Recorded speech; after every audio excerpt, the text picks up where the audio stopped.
So with the full joint replacement, what's really wonderful about those is that they are stable and not going anywhere from day one. So those patients we can really push in terms of, you're fully weight bearing as soon as you come out of surgery. We can get you back walking and moving. And although you might use crutches to kind of offload and make sure that you're more comfortable, those patients are ones that we can really kind of go for.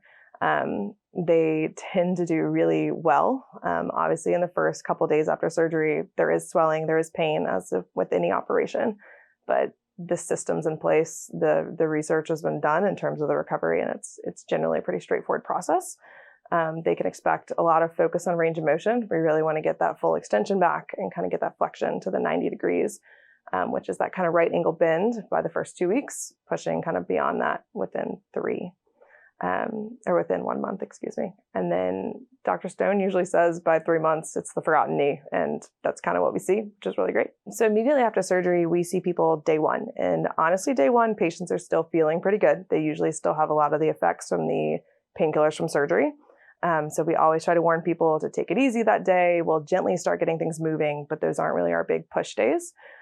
You'll start to feel those kind of nerve blocks wear off by that day too.